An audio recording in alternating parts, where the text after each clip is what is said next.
Hey, my name is Bryan Reeves with a Y, Bryan with a Y, and I am in Calabasas, California today where it is hot. I want to address resentment. Have you ever resented anybody or anything or situation or experience? I bet you have. We resent and we project out this angry feeling, this angry experience that we're having. We're projected onto the world around us. And I started to have this experience recently where I was resenting a project that I was a part of. I was resenting the person who was running this project. And, you know, when I realized that had nothing to do with the person running the project. It had everything to do with me not being honest with myself, that this was not a project I was excited to be a part of. It's like any relationship resentment I've ever experienced in the past had nothing to do with my partner, how she was showing up, but rather I wasn't being honest with myself about the experience. I was projecting anger at my own choices out on my partner and blaming her or whoever for what they're doing, but that I'm choosing to keep showing up for.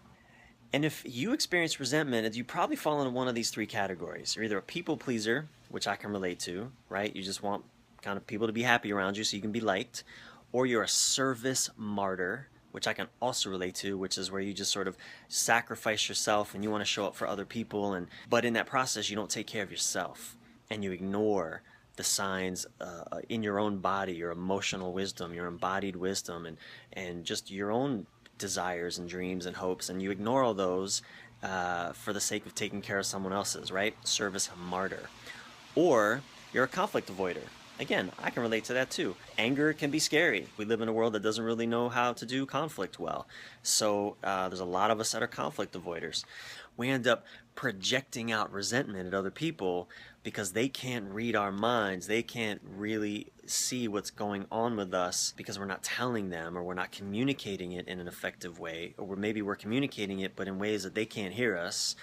And, you know, in some cases, maybe we have communicated a lot what our experience is and that this situation isn't working for us, but that person keeps showing up in the ways that we're not happy with, or we're resenting, or we're angry about.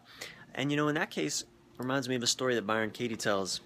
If you walk into a yard where there's a dog and that dog bites you, the dog bites you. But if you walk into that yard a second time and that dog bites you, then you bit yourself because that dog bites and you knew it. And it's okay if you want to hang out in a yard with a dog that bites, but then just get used to bleeding a lot. So I just want to leave you with this awareness that if you're feeling resentful towards a person, a situation, a thing, you're probably not being honest with yourself about your real experience in this. And it's time for you to get real with that. You can't be honest with other people if you're not honest with yourself. And as always, I'm talking to me. So I hope that's helpful. My name is Bryan Reeves. Leave a comment below the video. I'd love to know what this inspires in you and what you do with this information. Have fun out there.